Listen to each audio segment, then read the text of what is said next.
Okay, today is a beautiful day. I'm in McLaren Kuala Lumpur and I'm about to take the new McLaren 750 out for a spin. Now, the 750S, just to give you a quick rundown, is a massively updated version of the 720S. Okay, technically it's a facelift. This car doesn't even have its own page on Wikipedia. Okay, you want to read about this car on Wikipedia, you have to go to the 720S page and you have to look for the section that says 750S. But that being said, McLaren has changed up to 30% on this car. And you can see styling wise, the rear end, all these bits have been taken from the 765, the exhaust. Previously on the 720S, it's two exhausts at the side. Now it's centralized to the middle. It's this retractable spoiler as well. You can see these two flying buttresses here. This is the Spider version, the convertible version. Okay, if it's the coupe version, as you will see inside there later, I'll bring you in to have a look. Okay, there will be a glass piece on top here. Now, engineering wise, from a structural standpoint, the coupe and the Spider are identical because all of the body strength of this chassis comes from the underfloor. So in terms of the driving feel, the performance between the coupe and the Spider, I am told they are the same. Now from the front, a major stylistic comes in the headlamps, where this eye area here is made narrower in height, and you now have the option of specifying this piece here in body color. You can have it black also, like what they always do, but now McLaren give you the additional option of having this in body color. So yeah, very, very spectacular looking car. Let's take it out for a drive. So coming inside, this is Malaysia, right? Hot weather, so I'm going to start the engine. Yeah, key not in the car. Okay, never mind. So you see all this area here, Alcantara, leather finish, very nice and simple, no fuss. So there's a McLaren 750S plate here, electronic parking brake, so all roughly very simple. Okay, very simple arrangement. You can pull this down. Wow, quite easy to pull down, very effortless. Okay, so here you can see the screen is vertical. You've got all these controls here, switch gear, D, neutral, reverse. So this is the control to open the roof. Yep. Can I start the car? Oh! So here's a quick message before I continue. It is an undeniable fact of life that many people face money problems, debt, rising costs, income not enough. So recently, I discovered an opportunity that not only solves my money problems, but also gives me the means to help regular people like you do the same. Now, this is not a Ponzi scheme or some money game or crypto trading or personal loan, but it is a way to increase your income without needing to put in more hours at work. So if you want to find out more about this opportunity, I invite you to join me in a free 90-minute webinar where you will learn to see true financial health from a new perspective and an opportunity for you to achieve just that. Now, it may be for you, it may not be for you, but take a look at it with an open mind and see the possibilities for yourself. So to find out more, follow the link in the description section or click this QR code, fill up the Google form, and I look forward to seeing you. Now, back to the video. Sports. So there's comfort mode, track, and sport. Comfort sports track. Comfort sports track. Yeah. Right. And on your right is the powertrain. You also got 3 modes. Comfort sports track. Comfort sports track. Yeah. Okay. So what we'll be doing today is we'll be exploring the powertrain on all 3 modes. Comfort sport track. For the handling, we will only use comfort and sports. Okay. Can. Because when you go to track, you reduce the traction control by margin. Yeah. Let's not play with that. Yep. Okay. Mirrors okay? Mirror. Where's the mirror adjustment? Okay. Yeah, I see it.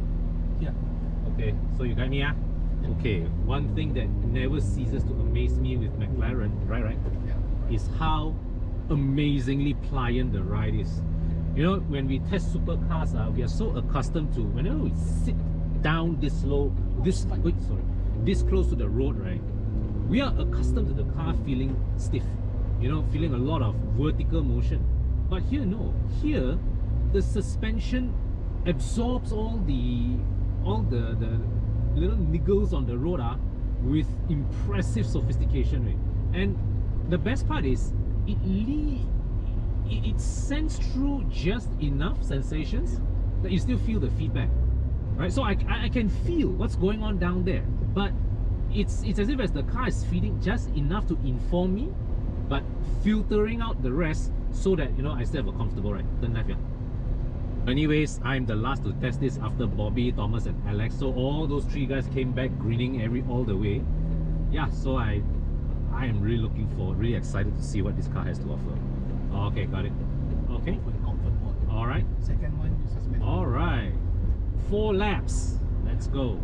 Of course, do bear in mind we are testing this car on public roads, therefore we have to drive it well within our own limits. It's quite bizarre for me to say this when driving a supercar, but the ride comfort is amazing with the way it absorbs bumps. Wow. Okay, so I'm going to go very easy on this.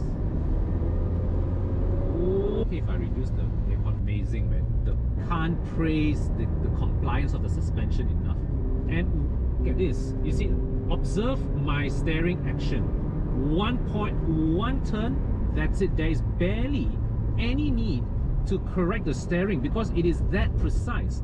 And the car is, I really can feel the communication coming through from the car. It's like at all points, I know exactly what the car is doing. Okay, those guys weren't joking when they say the car can be a bit scary at times also. Woo! Powertrain. Yeah. Alright. Train on sport.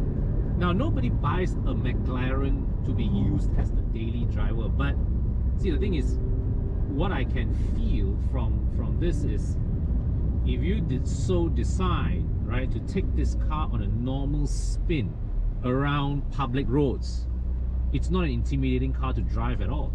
It's not an intimidating car to drive at all. Okay. Throttle is very sensibly calibrated, even in sport mode. It's not too, that turning just now, so much for me to accurately place the car. It is at the same time scary, but you know, the car, I can feel like the car is continuously reassuring me, trust me bro, I got this.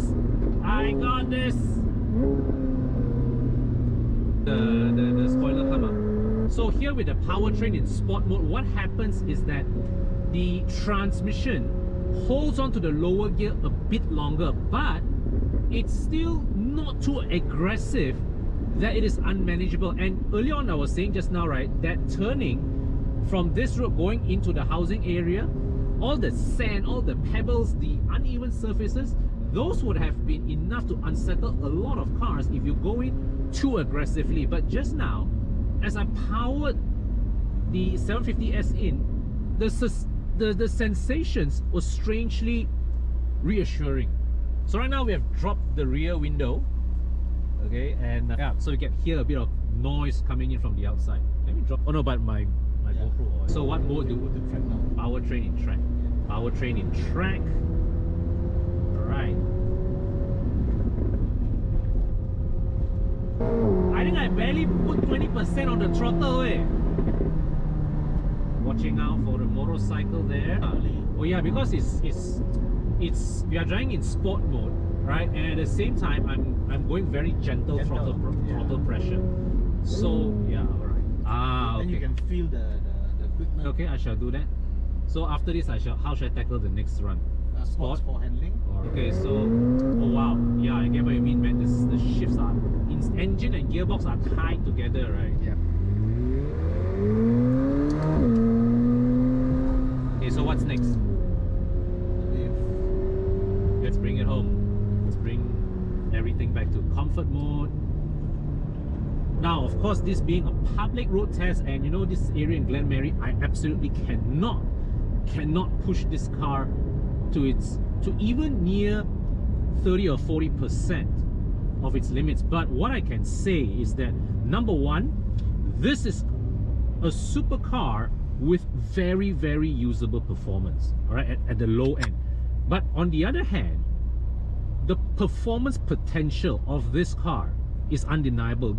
What really the standout quality is the compliance of the chassis actually gives you a very high degree of precision in control, because it means that when the surface is uneven or unpleasant, it does not upset the car too easily. So it means that even when you take this car on a mountain run and the surface is bad, you can be assured that you are always safe and in control. And I also believe that this car, you put everything on track mode, you bring this to Sepang, you would deliver some seriously quick laps. But yeah, overall, this car is entirely in keeping with McLaren's engineering philosophy, in that they really find a way to extract performance from a car, and you know, in a fashion that is usable, that is rich in feedback, that you can really enjoy. The other thing that really caught my attention is the sense of communication from the car. Is that I'm always aware of what's going on under the tires, right? So it's like you know exactly how much to push it and when you can push it. Okay, how do I open it? Yes. Wow! Amazing car. Did it blow your brains out? You can say so. You can say so. Ho lan song ah. Ho lan song ah. But it's within what I expect of what McLaren would do, but at the same time, it is still impressive. Yeah. Right. So just to show you, over there, that is another example. That is this is the Spider, just like the one I drove earlier. Okay, so you have the two flying buttress here. Okay, this is open, and yeah, so this example, the light area here, this is blacked out. Over here, this is the coupe model. All right, the main difference between the Spider and the coupe model here is that the coupe model here has this extra piece of glass, but structurally, the coupe and the Spider, they are identical. So in terms of the driving feel, in terms of the performance numbers, they are the same. Okay, so yeah, here you have it, a quick spin of the McLaren 750S. Once again, another truly sensational supercar from McLaren. Okay, so this is how the 750S Spider looks like with the top down.